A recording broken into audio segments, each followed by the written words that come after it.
Assalamualaikum warahmatullahi wabarakatuh.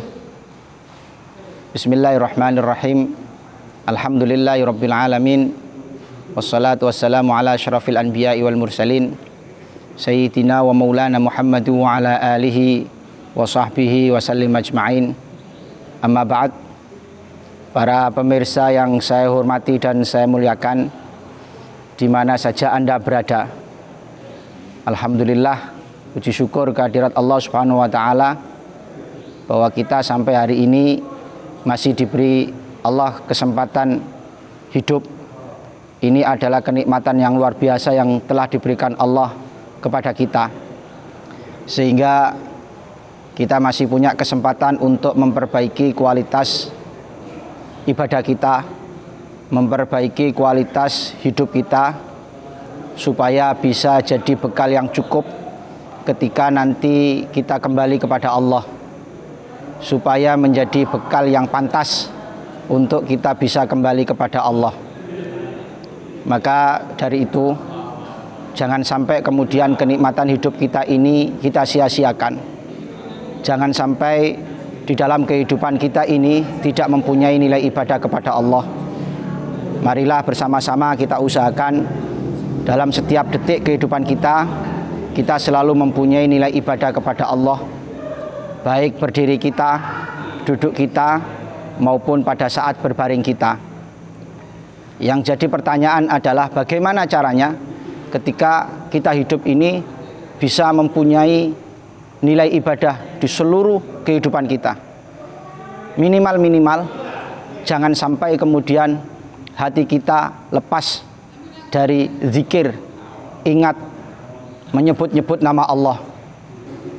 Karena pada saat ketika kita selalu menyebut, berzikir, mengingat nama Allah, meskipun dalam keadaan berdiri, meskipun dalam keadaan duduk, meskipun dalam keadaan berbaring, yang seolah-olah kita tidak melakukan apa-apa, kita tetap dinilai ibadah oleh Allah. Di mana?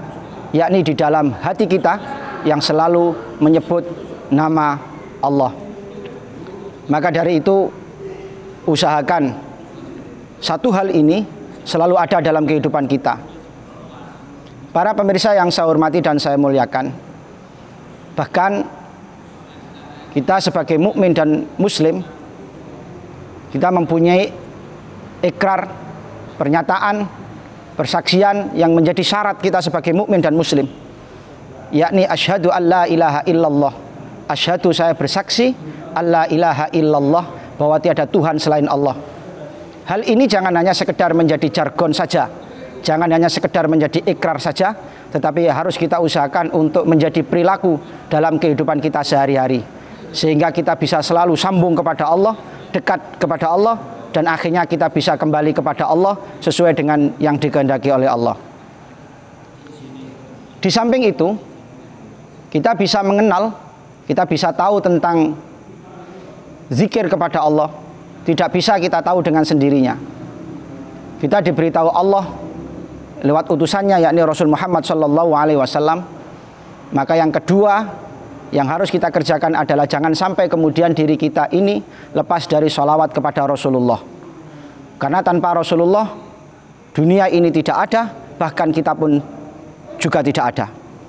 Maka kalau kita sebagai makhluk Allah yang menyadari diri bahwa kita adalah lillahi, inna lillahi, bahwa sesungguhnya kita ini adalah milik Allah, wa inna ilaihi rajiun, dan kita punya tugas utama adalah kembali kepada Allah, maka kita harus tahu jalannya, yakni melewati Rasul Muhammad SAW.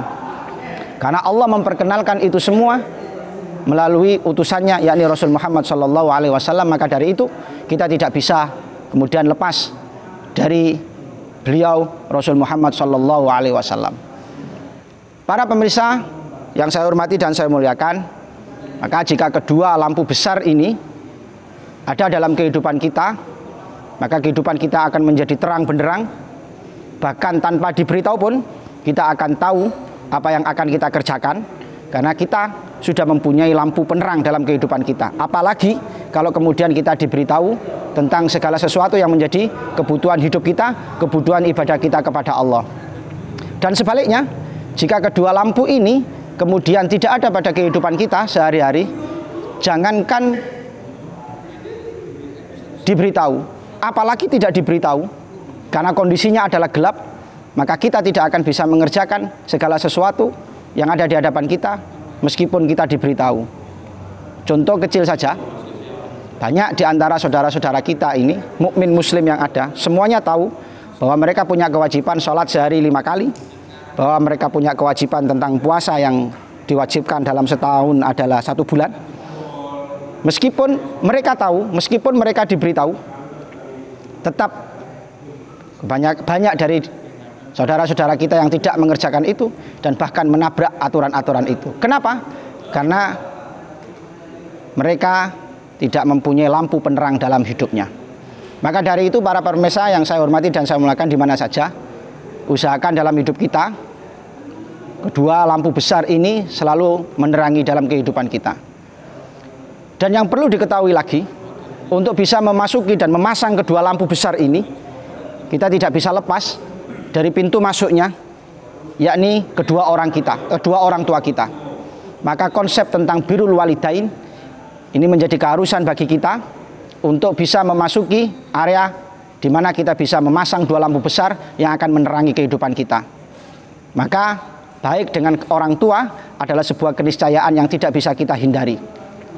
Maka dari itu, kalau kemudian kita ingin melewati kehidupan kita dengan baik dan benar sehingga kita bisa kembali kepada Allah, maka yang harus kita sadari adalah dari mana kita berasal, dari Allah, yang kemudian melewati beliau Rasulullah, dan kemudian kita dilahirkan ke alam dunia ini melalui kedua orang tua kita. Demikian juga arah kembali kita nantinya, kita juga akan kembali kepada Allah. Tentu satu melewati kedua orang tua, yakni birrul walidain, baik dengan orang tua. Kemudian kita memperbanyak sholawat kepada Rasulullah sebagai bukti cinta kita kepada Rasulullah.